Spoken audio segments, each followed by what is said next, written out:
며칠 뒤 나는 등기우편 하나를 받았다. 보낸 사람은 박상우. 그리고 그 아래에 적힌 단어 하나 고백이 내 눈에 박혔다. 나는 조용히 봉투를 뜯었다. 편지지에 정갈한 글씨로 이렇게 적혀 있었다.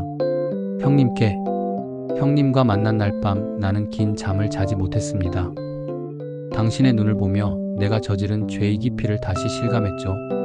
32년간의 내 삶은 성공이 아니라 은폐였습니다. 나는 회사를 얻었지만 인간으로선 무너졌습니다. 당신이 몰랐던 진실이 하나 있습니다. 그날 그 계약서를 위조한 건 나 혼자만의 결정이 아니었습니다. 당시 우리 회사의 2대 투자자였던 이한철 회장 기억하십니까? 그가 당신을 무너뜨릴 계획을 먼저 세웠고 나는 단지 그 틈에 편승했을 뿐입니다. 그는 당신의 기술을 탐냈고 나를 매수했습니다. 내 몫은 지분 35%, 회장직, 그리고 침묵. 나는 두려움에 무릎 꿇었습니다. 처음엔 며칠만 쉬고 당신에게 말하자고 생각했지만 돈과 권력은 입을 막고 손을 묶었습니다. 그 후 나는 매년 당신의 소식을 몰래 알아보았습니다. 신문에서, 인터넷에서, 그리고 공모전에 참가한 당신 딸의 이름에서도. 회사를 물려줄 때가 되니 나도 더는 버티기 힘들더군요. 지금 내가 가진 모든 것은 진실 위에 세워지지 않았습니다.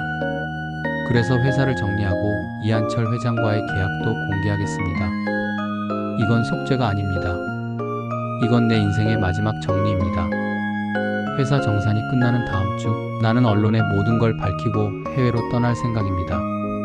남은 삶은 침묵 속에서 보내렵니다. 부디 형님과 형님의 가족에게 나의 늦은 고백이 작은 위로가 되길 바랍니다. 박상우 드림. 나는 편지를 접고 한참 동안 말없이 창밖을 바라봤다. 햇살은 평온했지만 내 마음은 폭풍 같았다. 이한철. 그 이름은 정말 오랜만이었다. 그때 투자자였고 늘 나를 불편하게 쳐다보던 사내. 모든 계획의 시작이 그였다면 박상우는 공범이 아니라 거대한 음모의 일환이었을지도 모른다. 하지만 그보다 중요한 건 박상우가 자기 손으로 진실을 꺼냈다는 사실이었다. 그는 결국 마지막엔 사람의 얼굴로 돌아온 것이다. 나는 곧바로 딸 예진에게 전화를 걸었다. 예진아, 그때 말한 너희 회사 언론팀 친구 있지? 아빠가 부탁할 게 하나 있어. 응, 아빠. 무슨 일이에요? 32년 전 어떤 사람들이 어떤 죄를 저질렀는지 이제 세상에 말해야 할 것 같구나. 그날 밤 나는 서재에 앉아 노트북을 켰다. 워드 문서의 제목은 단 하나였다. 내가 숨긴 진실 그리고 빼앗긴 시간. 이건 누군가에게 고발장이 될 것이고 또 누군가에겐 회한의 회고록이 될 것이다. 하지만 나에겐 32년 만에 꺼낸 목소리였다. 침묵이 아닌 진실의 말. 그리고 나는 처음으로 그날의 나를 용서할 준비가 되어 있었다. 그리고 반격. 32년 전 그 모든 건 나를 지키기 위한 일이 아니었습니다. 가족을 위한 일이었습니다. 하지만 이제는 이 진실을 말해야 합니다. 카메라 앞에 선 강태식의 눈빛은 단단했다. 대한민국을 대표하는 전자회사 XX전자의 창업자이자 모든 권리를 박상우에게 넘기고 사라졌던 그가 드디어 침묵을 깨고 폭로에 나섰다. 태식의 입에서 쏟아진 말들은 그야말로 충격이었다. 대한민국 10대 기업 안에 드는 XX전자의 창립 지분이 사실은 32년 전 자신에게서 강제로 넘어간 것이며 그 배후에는 당시 후배였던 박상우가 있었다는 것. 나는 아직도 내 아버지의 집에서 살고 있습니다. 반면 박상우는 내가 만든 기술로 수십조의 자산을 일군 사람이 되었죠. 폭로는 전 국민을 충격에 몰아넣었다. 태식의 조용한 진실 고백은 오히려 사람들의 분노를 키웠다. 며칠 후 박상우는 언론 앞에 섰다. 그의 모습은 피로와 고통이 뒤섞인 얼굴이었다. 맞습니다. 저는 강태식 선배의 아이디어와 기반 위에 회사를 세웠고 그 기회를 제 것으로 만들었습니다. 하지만 아무리 시간이 흘러도 그 죄는 사라지지 않더군요. 그의 고백은 예상 외로 담담했고 동시에 철저하게 준비된 듯했다. 그리고 곧 이어 충격적인 발언이 이어졌다. 이제 저는 회장직에서 물러나고 해외로 떠납니다. 모든 법적 절차와 사회적 책임은 제가 지겠습니다. 그러나 진실은 여기서 끝나지 않았다.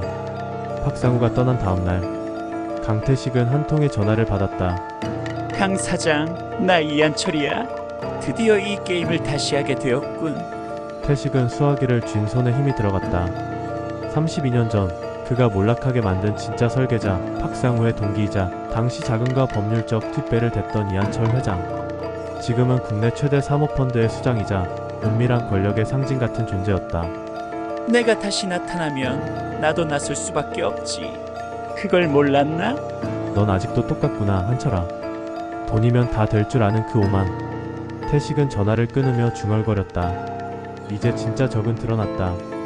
태식은 박상우를 원망하지 않았다. 아니, 이제는 연민에 가까웠다.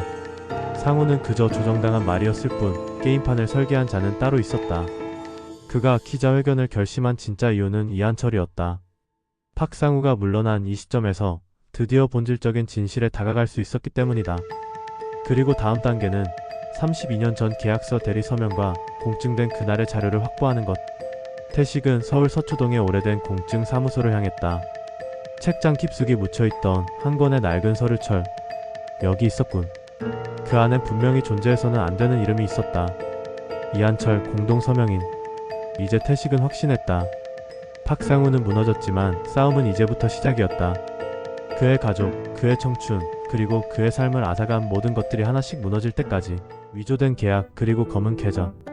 서울 서초동 낡은 공증 사무소의 지하 기록 보관소. 강태식은 비밀 서류철을 들고 조용히 사무실을 빠져나왔다. 이 서류는 단순한 계약서가 아니었다. 32년 전 박상우와의 기술 양도 계약서에 이한철의 서명이 찍혀 있었다.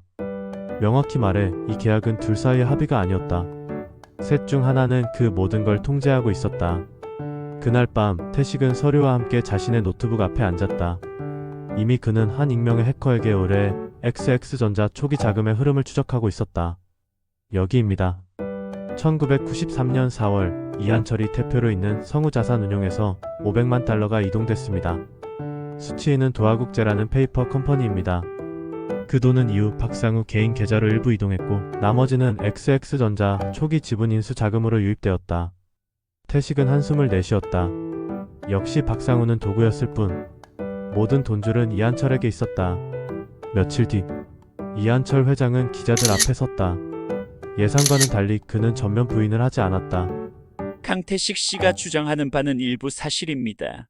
당시 나는 투자자 중 하나였고 기술 이전과 회사 설립에 자금을 댔습니다. 다만 모든 계약은 법적으로 공증되었으며 그에 따른 책임은 각자 동의한 바에 따라 진행되었습니다. 언론은 들끓었다. 일부는 강태식을 지지했고 일부는 계약은 계약이라며 법적 정당성을 주장하는 이한철의 편에 섰다. 그러나 태식은 그 말에 속지 않았다. 그는 기자회견장에서 멀리서 이한철을 바라보며 조용히 중얼거렸다. 그래, 내가 판을 짰고 상우는 내 말을 들었고 나는 가족을 지키기 위해 입을 다물었지. 기자회견이 끝난 후 이한철은 비서실에서 회의 중이었다. 지금 문제는 여론이 아닙니다.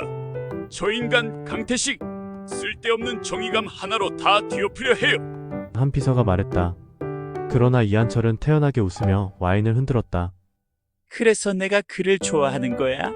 정의를 믿는 자들이 판을 더 흥미롭게 만들지. 다만 그 서류는 어디까지 유출된 거지? 확인 중입니다. 변호사 쪽에서 움직이고 있고 보도자료 차단 작업도 완료했습니다. 좋아. 그럼 다음 수를 두지. 그는 또 다른 계획을 꺼내 들었다. 공격은 반격 직전의 침묵에서 시작되는 법이지. 한편 태식은 조용히 기자 한 명을 불러냈다. 그는 서류철과 USB 하나를 기자에게 넘겼다. 이 안에는 회사 설립 당시의 계약 위조, 자금 흐름, 그리고 이한철 회장의 서명까지 다 들어있습니다. 기자는 놀란 눈으로 말했다. 이게 진짜라면 대한민국 경제계를 뒤흔들 폭탄입니다. 아니, 태식은 고개를 저었다. 이건 단지 시작일 뿐입니다. 내가 잃은 건 회사가 아니었어요. 내 삶이고 내 가족이고 내 이름이었습니다. 기자는 입을 다물었다.